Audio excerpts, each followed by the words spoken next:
You don't have to wait until you're successful to start living like someone who is. In fact, the way you live today is exactly what determines whether you'll ever reach that success at all. Most people wait to be recognized before they feel confident, wait for results before they commit fully, and wait for the perfect moment before they finally decide to change. But those who truly break through, they don't wait. They don't need permission. They act as if what they want is already theirs. They make decisions like someone who's grounded, speak like someone who knows their worth, and show up each day as the person they are becoming. Because they understand a powerful truth. You don't become something and then start living that way. You live that way first, and then you become it. When you act as if, you're not pretending, you're rehearsing identity. And when your identity shifts, your entire life follows. In this video, we'll break down how to rewire your identity, reshape your routines, and reclaim your power through Stoic practices and modern neuroscience. You'll learn why embodying your future self isn't just motivational fluff. It's the psychology of sustainable transformation. So if you're tired of waiting, tired of doubting, tired of staying small, stay with me. Subscribe now, share your story in the comments, and let's take the first step toward becoming who you were always meant to be. 1. Make decisions as your future self. Don't make decisions based on where you are. Make them from where you're going. Because every choice you make today is a declaration of the identity you're stepping into. Most people don't fail because they lack potential. They fail because they make decisions from fear, from lack, from who they've been, not who they're becoming. And when you live that way, your results keep looping back to your past. That's not life punishing you. That's life following your lead. When I started building my career, I took projects that felt safe, jobs that looked good on paper. They paid the bills, they made my family feel proud. But deep down, they hollowed me out. I wasn't building a legacy, I was surviving. The turning point came when I asked one quiet question. If I had already achieved what I dream of, would I choose this? The answer came like thunder. I wouldn't even consider it. That question cut through the noise. And from that moment forward, I stopped choosing what felt comfortable. I started choosing what aligned. This is the heart of Stoic philosophy. You don't control the outcome, but you do control the choice. The Stoics taught us that every action must be governed by reason, not emotion, by vision, not impulse. The wise man acts not to escape discomfort, but to embody virtue. And what's more virtuous than choosing according to your highest potential, even before the world reflects it back to you? Every decision is a mirror. It shows you who you believe you are. If you act from doubt, you multiply doubt. But when you act from clarity, when you think like someone already anchored in success, you give your nervous system permission to upgrade. We often say we want transformation, but we keep deciding like the version of ourselves we're trying to outgrow. We let our bank account dictate our ambition. We let temporary fear override long-term alignment. And then we wonder why we feel stuck. The truth is that you're not stuck. You're undecided. And indecision is the most dangerous identity of all because it keeps you halfway between who you were and who you could be, never fully either. So you must ask yourself, who am I becoming? And what would that version of me choose right now? Would he shrink to please others? Would he play it safe? Would he delay the investment that leads to mastery? No. He'd move. He'd commit. He'd say no to what doesn't fit and yes to what demands growth. Because he knows that no real change comes without risk. And risk, to the man of vision, isn't danger, it's direction. Acting as if doesn't mean lying to yourself. It means being radically honest about what no longer fits your next level. It means no longer betraying your future just to protect your present. It means choosing the harder yes over the easier no, again and again until your environment catches up to your decision. And it will. When you act with alignment, you move with a power that life recognizes. There is a moment when everything changes, and it's not when the result arrives. It's when the decision is made. When you stop compromising, when you stop hesitating, when you finally stop waiting to feel like the person you want to become and start making choices that make you into him. Right now, you are either voting for your future self or voting for the one you're trying to leave behind. So pause, breathe, and ask the question that cuts through the noise. Would the man I'm becoming say yes to this, or walk away with strength? Let that answer guide your next step. Then take it before your fear does. 2. Dress, speak, and walk like the person you want to become. You don't have to wait for recognition to start showing up like someone who matters. You become someone who matters by showing up that way first. Every movement you make, every word you speak, every choice you embody, it all sends a message. Not just to the world, but to your own nervous system. And what you repeat, your brain believes. When you walk like you're small, speak like you're unsure, or dress like you're hiding, you don't just look the part, you become it. Not because that's who you are, but because that's who you've rehearsed. This is why your posture matters, why your tone matters. Why do the clothes you wear when no one's watching still shape how you think when everyone is? The Stoics understood the power of presence, not for performance, but for precision. When you show up with calm, with control, with clarity, you don't need to say much. Your demeanor speaks before your voice does. There's no need for arrogance. There's no room for begging. There's only presence.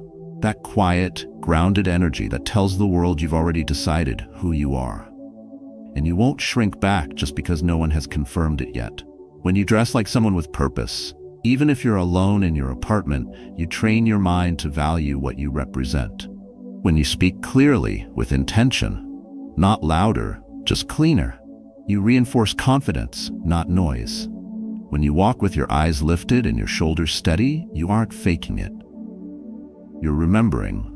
You're reminding yourself of the man you've decided to become. And eventually, it sticks. Because identity isn't built from the outside in. It's shaped by the signals you give yourself over and over again. You can tell when someone has decided to respect themselves. You can feel it before they say a word. The energy is still, not shaky. Direct, not desperate. And often it's not about suits or watches or rehearsed lines. It's about how they carry their truth. With alignment. With quiet belief. With the kind of presence that doesn't need permission to exist. That kind of presence isn't accidental, it's cultivated. Through daily decisions to embody discipline before comfort. Self-respect comes before convenience. Long-term identity over short-term relief. But most people wait. They wait until they get the job before dressing the part. Wait until someone else tells them they're confident before speaking up. Wait for the opportunity before preparing for it. And then they wonder why it never arrives. The truth is that the moment you decide to live like the person you want to become, the door opens. Not always on the outside, but always within. And that's where every external change begins. There was a time I worked from home in sweatpants and a loose structure. Emails came slowly, focus scattered. One day, I walked into my own living room in a collared shirt, shoes on, hairstyled. There was no meeting, just a mindset. But everything changed. My posture shifted. My voice felt clearer. Ideas came faster. Not because I became someone else, but because I stopped disrespecting the person I was trying to build. From that day forward, I showed up differently. Not for others. For me. And that's what this practice demands of you. Stop waiting for proof and start giving yourself a standard. You already know who you want to be. You don't need permission. You need repetition. So tomorrow morning, get dressed with intention, speak with direction, walk like you've already arrived. Because in truth, the only thing standing between who you are and who you're becoming is the way you choose to carry yourself today. 3. Act from confidence, not from need. Need pushes things away. Confidence pulls them closer. The moment you act from desperation, whether it's in business, relationships, or opportunity, you've already handed over your power. Not because the world is cruel, but because the energy you emit speaks before you do. When you chase from a place of lack, you vibrate with urgency, fear, and dependency. But when you move from conviction, clarity, and calm, everything begins to organize around you differently. Not because circumstances change instantly, but because you do. A friend of mine once told me he used to say yes to every project. Not because he wanted to, not because it aligned with his purpose, but because he was afraid he wouldn't be asked again. Every email he sent out sounded like a plea. Every pitch came with subtle hints of "please consider me." It worked, sometimes, but it never lasted. Clients walked away. Partners didn't take him seriously. Not because he lacked talent, but because he broadcasted uncertainty. The turning point didn't come when he learned a new skill. It came when he rewired his identity. He stopped begging and started building. He stopped pleading and started positioning. He acted as if what he had was already valuable, and the world finally started treating it that way. That's the shift. Acting as if you are already chosen, already trusted, already worthy. Not because you're faking, but because you've stopped outsourcing your worth. The Stoics would call this ataraxia, inner stillness, freedom from disturbance. They didn't tie their peace to approval or praise. They didn't try to convince the world to see their value. They simply became it, quietly, repeatedly, through action, not argument. When you operate from confidence, you don't need to over-explain. You don't need to over-promise. You simply offer value and allow space for others to respond. This isn't arrogance. This is alignment. It's the recognition that true strength doesn't shout, it simply is. And it doesn't need everyone to believe in it to be real. You become magnetic not when you push, but when you hold. When you stop hustling for your worth and start honoring it in the way you speak, the way you write, the way you negotiate, the way you carry yourself.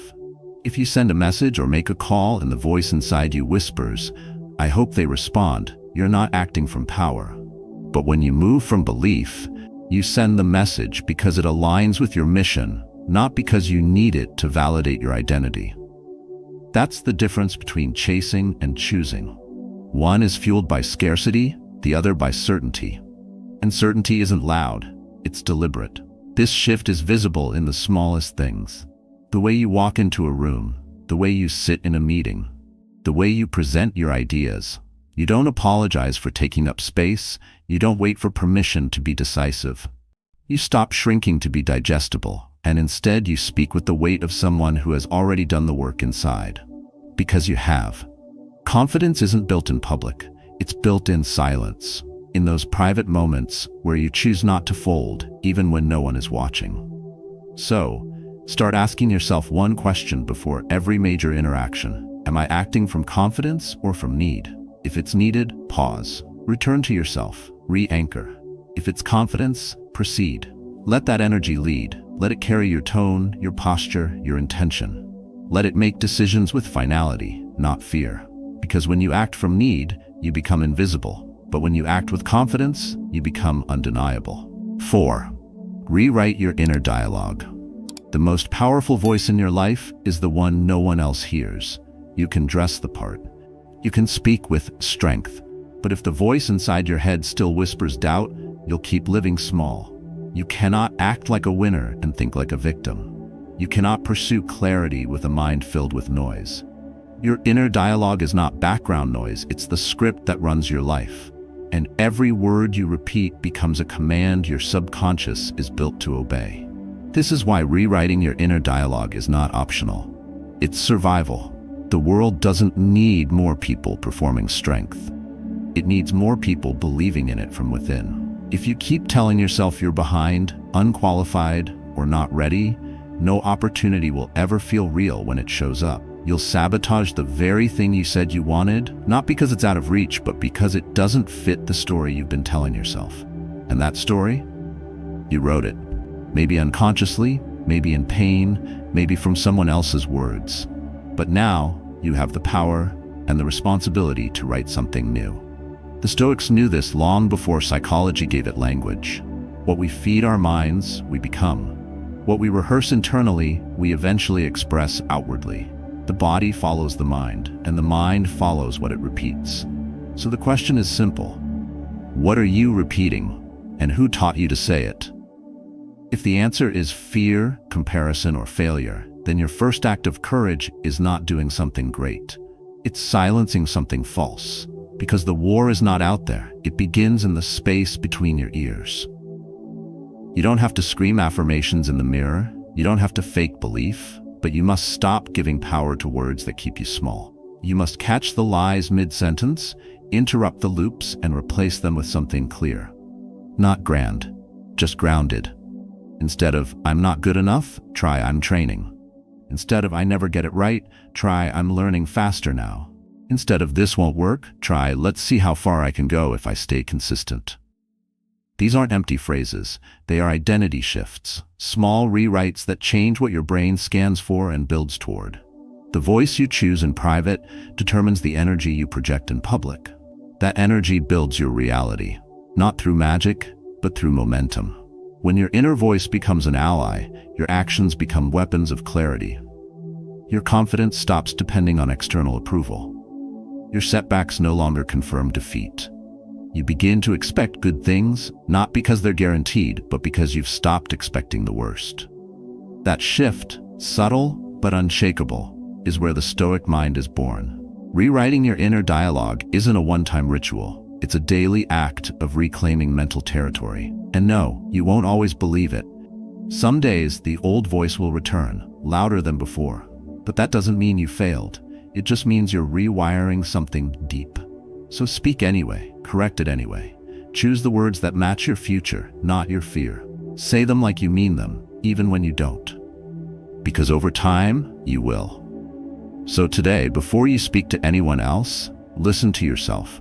Is your inner voice building strength or feeding scarcity? Is it a commander or a critic? Is it pushing you forward or pulling you back?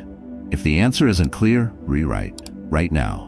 Because your next breakthrough doesn't begin with another opportunity. It begins with one decision: to speak to yourself like someone you believe in. Until you do, nothing outside will change. But the moment you do, nothing will stay the same. 5. Create a daily routine that matches your desired identity. If you want to change your life, don't just shift your mindset, shift your mornings. Because your routine doesn't lie. It reveals what you truly believe about yourself. You can dream of greatness, but if you wake up each day and live in reaction, hesitation, or chaos, you're not building a new identity. You're reinforcing the old one. What you repeat daily becomes your reality, not your goals, not your hopes, your habits. The Stoics taught that discipline is freedom, and that freedom isn't some distant result. It's what you earn through structure, through repetition, through showing up even when no one sees. You don't become a resilient, focused, purpose-driven person by accident. You become it by designing your life like it already matters. So ask yourself, does your current day reflect who you're trying to be or who you've been settling for? I once knew a man who said he wanted to get fit, not for appearance, but for energy, strength, and self-respect. Every Monday, he promised to start. Every Thursday, he quit. But one morning, something shifted. He didn't start with a full workout or a fancy gym membership. He simply set his alarm 30 minutes earlier, put on his shoes, and walked. 10 minutes. In silence. Rain or shine. And for the first time, he didn't feel like someone trying to be disciplined. He was disciplined. Not because he did something extraordinary, but because he finally acted like the man he wanted to become. Consistently. That's the secret. It's not about intensity. It's about identity. Your routine is not just a schedule, it's self-definition in motion. The version of you that has clarity doesn't wake up scrolling. He wakes up early, even when it's hard. He takes time to journal, reflect, breathe, and move. Not because it's trendy, but because it's who he is. The version of you that leads others doesn't arrive late and scattered. He plans, he protects his focus.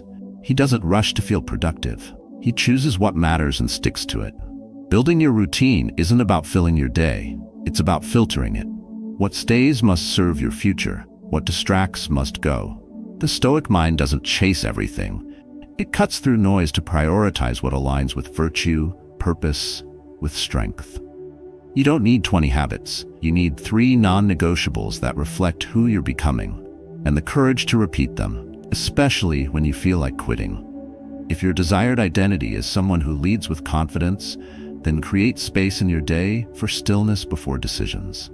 If your future self is calm under pressure, then start with a breath before battle. If your goal is to think like a winner, then stop letting other people's urgency decide your pace. Own your mornings. Own your rhythm. Own your input. Because if you don't, the world will hijack them, and so will your old self. You don't need more time. You need more intention. Start small, but start with clarity. Set your alarm 5 minutes earlier. Choose water instead of sugar. Write down your thoughts instead of letting them spiral. Read something that builds you, Move your body, not for punishment, but to honor it. This is how transformation begins, not with fireworks, but with focus. So today, look at your calendar. Look at your first hour. Look at what you say yes to by default, and ask, would the man I'm becoming live like this? If the answer is no, though, rewrite the day, not next week, not after the chaos calms down, now. Because every day you delay alignment is a day you reinforce who you're not. But every day you choose structure over struggle is a vote for who you're becoming. Cast that vote again and again until one day you look up and realize you're no longer acting. You are the man you used to dream of being. 6. Practice gratitude for what hasn't happened yet. Gratitude isn't just for what you've received, it's a declaration of what you're ready to hold. When you learn to say thank you for the things that haven't arrived, you're no longer begging life for scraps. You're aligning your energy with belief. Not false optimism, not fantasy, but deep, unwavering readiness. You're saying to the world, I already know who I'm becoming, and I'm thankful for the strength that's already mine, even if I haven't touched it yet. This practice isn't fluffy. It's foundational. When you live in fear, you vibrate with hesitation. But when you live in gratitude, especially for what hasn't yet appeared, you shift the entire frequency of your inner world. You stop acting like someone who doubts and start behaving like someone who trusts the process, even the silent parts, even the waiting. This is not about pretending everything is perfect. It's about choosing not to poison your present with doubt about your future. Because what you water grows. Gratitude is pure water. The Stoics didn't ask for comfort, they practiced acceptance. But hidden inside their acceptance was a powerful code, to focus only on what is within your control. And one thing that always is, your perspective, your interpretation of lack, your framing of delay. When others spiral into frustration, you breathe into stillness and whisper, this too is preparing me.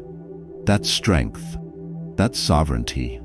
And when you combine that with gratitude for what hasn't come yet, something powerful happens. You stop waiting in fear and start receiving in faith.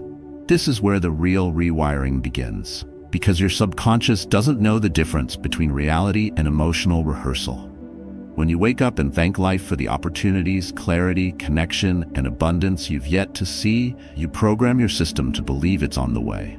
You become someone who expects, not demands, what aligns with your purpose. Expectation, when rooted in gratitude, isn't entitlement, it's alignment. It's the quiet readiness of a person who's done the inner work. Think about the alternative. Living every day with a script that says, I'm not there yet, nothing works for me, and it's probably too late. That language becomes the armor you wear. Heavy, silent, invisible to others, but loud inside your own chest. It slows you down. It clouds your focus. It disconnects you from your mission. But gratitude cuts through that fog. Like a blade, it says, I'm not waiting for proof, I'm living from truth. And the truth is this, what you want is already possible. The only question is whether you're living like someone who's ready for it. So don't just journal about what went right. Journal about what will go right. Don't just pray for answers. Give thanks for clarity before it comes. Don't just celebrate results.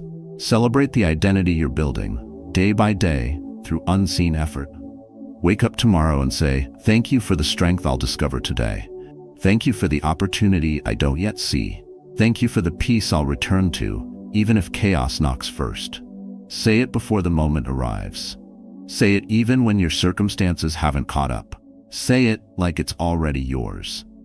Because this practice isn't about being naive. It's about being unshakable. The man who gives thanks in the dark is the same man who walks into the light already prepared. And when it does come, when the result, the breakthrough, the outcome finally appears, he won't be surprised. He'll be steady. He'll be grateful.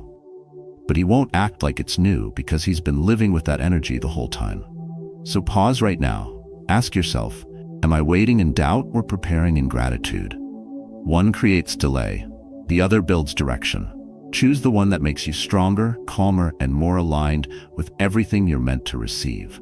Then live like it's already on its way, because in many ways it already is. 7. Surround yourself with people who reflect your aspirations. Look at the 5 people closest to you. Their habits, their language, their mindset, their energy. These are not just traits, they're signals. Signals tell you exactly where your identity is heading and whether your future is expanding or being quietly negotiated away. Because your environment is never neutral.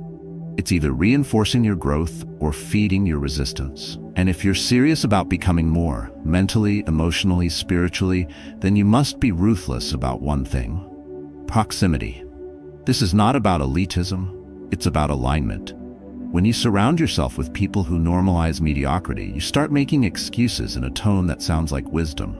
But when you spend time with those who live with purpose, who guard their time, who speak like they mean it, you don't have to be told to level up. You just do.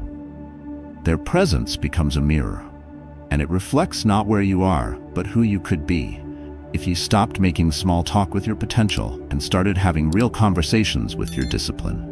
The Stoics taught that we become what we practice, and the people around you are part of your practice.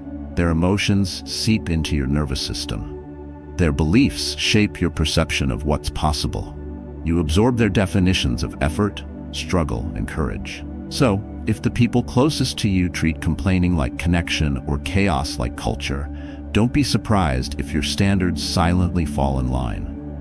But if you sit at a table where clarity, self-discipline, and strength are expected, not praised, you'll be forced to rise, or you'll quietly remove yourself. Either way, you'll know exactly where you stand. That's the gift of choosing your circle intentionally. It's not about seeking validation, it's about choosing influence. If you want to master your mindset, build unshakable discipline, or visualize success daily, it matters who speaks into your life. Not everyone deserves access to your process. Not everyone is qualified to shape your energy. Sometimes protecting your trajectory means having the courage to outgrow the conversations you used to tolerate. There was a man I knew who couldn't figure out why his motivation never lasted. Every time he tried to improve, to focus, to follow through, something pulled him back. It wasn't just laziness, it was context. He spent every evening with friends who laughed at ambition, who dismissed change as a phase, who rewarded stagnation with attention. And slowly, without realizing it, he began to sabotage the very identity he was trying to create.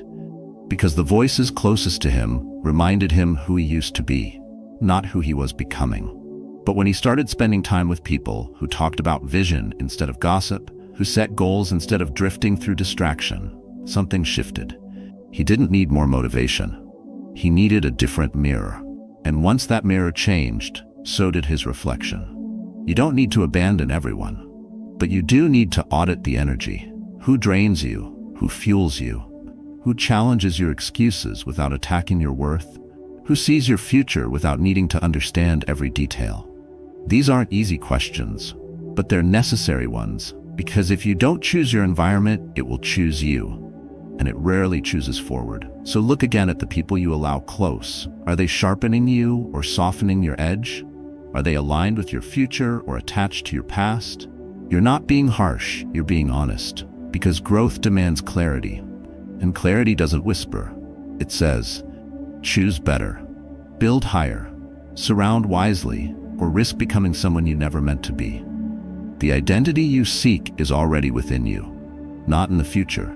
Not waiting behind some distant achievement, but here, hidden in your decisions, your posture, your voice, your habits. Everything we've explored today leads back to one truth. You don't become successful and then act like it. You act as if you've already arrived, and slowly, steadily, life begins to reflect that energy back to you. When you make decisions from your future self, you take control of your path. When you walk, speak, and carry yourself with conviction, you tell the world who you are before it asks. When you act from confidence, not from need, you stop chasing and start attracting. And when you rewrite your inner dialogue, design routines that reflect discipline, and express gratitude for what has not yet happened, you create the mental foundation of someone unstoppable. Lastly, when you build an environment that reflects your aspirations, you reinforce that transformation with every conversation, every influence, and every breath. This is a Stoic discipline in practice, not abstract theory, but daily alignment.